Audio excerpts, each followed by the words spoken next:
Menko Polhukam Mahfud MD mengatakan vonis kasasi Ma, yang mengabulkan kasasi Ferdi Sambo agar dihukum penjara seumur hidup itu, sudah final. Menurut saya, seluruh pertimbangan sudah lengkap dan kasasi itu adalah final, kata Mahfud. Dia menjelaskan, dalam kasus ini, apabila pemerintah diperbolehkan mengajukan upaya hukum, akan dilakukan. Hanya saja, menurutnya, dalam sistem hukum pidana Indonesia, pemerintah maupun jaksa tidak bisa mengajukan peninjauan kembali (PK) jika kasus sudah sampai kasasi. Pernyataan senada juga disampaikan Kapus Penkum Kejagung Ketut Sumedana kepada wartawan. Dia mengatakan hal itu didasari pada putusan Mahkamah Konstitusi yang menggugurkan kewenangan jaksa mengajukan PK. Bagaimanapun, menurut pakar hukum pidana, Asep Irwan Iriawan, menyebut putusan itu tidak logis secara hukum. Dia merujuk pada pasal 253 KUHP, yang menyebutkan bahwa kewenangan Mahkamah Agung ada 3. Pertama, menentukan apakah penerapan hukum diberlakukan dengan benar atau tidak. Kedua, menentukan apakah cara mengadili dilaksanakan sesuai ketentuan undang-undang atau tidak. Ketiga, menentukan apakah pengadilan telah melampaui batas wewenangnya atau tidak. Jika dalam pemeriksaan, Mahkamah Agung menilai ada ketidaksesuaian penerapan pasal, cara mengadili atau kompetensi pengadilan, Mahkamah bisa mengadili sendiri. Namun dengan syarat, harus terlebih dahulu menyatakan menerima kasasi.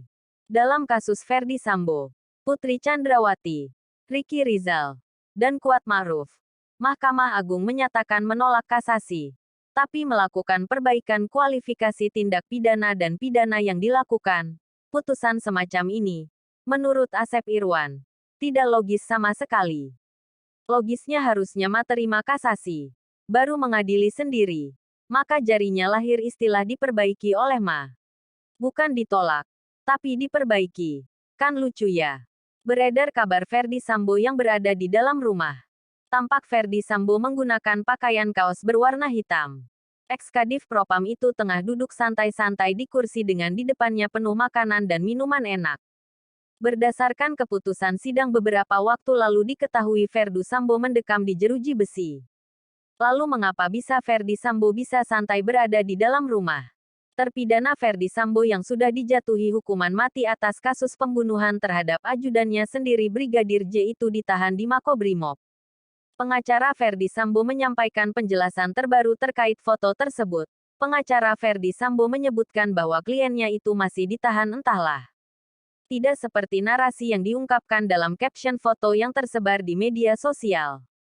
Foto tersebut diunggah oleh salah satu selebgram Akbar Pera Baharudin alias ajudan pribadi, Rabu, tanggal 12 Juli tahun 2023. Dari foto itu tampak Sambo sedang menunduk dan melihat handphone. Ia duduk di sebuah kursi yang di depannya ada meja berwarna putih. Di atas meja itu tampak ada makanan seperti martabak manis dan beberapa botol air mineral. Dalam caption foto yang ditulis ajudan pribadi disebut bahwa foto tersebut diambil sesudah kejadian katanya. Namun, tak dijelaskan kejadian apa yang dimaksudnya. Ajudan pribadi menyebut langsung menghampiri rumah Sambo untuk memberikan semangat. Sesudah kejadian langsung ke rumah beliau kasih semangat. Tulis ajudan pribadi dalam caption foto itu. Sementara itu, pengacara Ferdi Sambo, Arman Hanis membantah bahwa kliennya keluar dari rumah tahanan dan tinggal di rumah. Yang pasti, Pak FS masih ditahan di rutan Makobrimob. Dia tak keluar. Sementara itu, kondisi rumah Ferdi Sambo setelah ditahan di penjara sempat beredar dibagikan oleh anak sulung Ferdi Sambo. Anak Ferdi Sambo ternyata kini mengalami kehidupan yang sangat berbeda belakangan disoroti karena curhatnya dalam hidup. Memiliki kedua orang tua yang terlibat kasus besar di akhir tahun 2022 lalu. Anak Ferdi Sambo mengalami perubahan besar dalam hidupnya. Curhatan disampaikan oleh putri sulung Ferdi Sambo bandingkan hidupnya sebelum orang tuanya di penjara sekarang. Dulu mendapat segala hal saat masih bersama Putri Chandrawati dan Ferdi Sambo. Hidup Trisa kini berubah total usai kedua orang tuanya penjara. Putri sulung Ferdi Sambo dan Putri Chandrawati curhat soal kesibukannya urus kebutuhan rumah hingga adik-adiknya. Sebagai anak sulung, Trisa pun curhat soal tanggung jawabnya. setelah usai kedua orang tuanya terjerat kasus hukum. Perubahan pola hidupnya itu dicurahkan Trisa di media sosial kesayangannya itu di TikTok. Mohon subscribe untuk berita update setiap hari.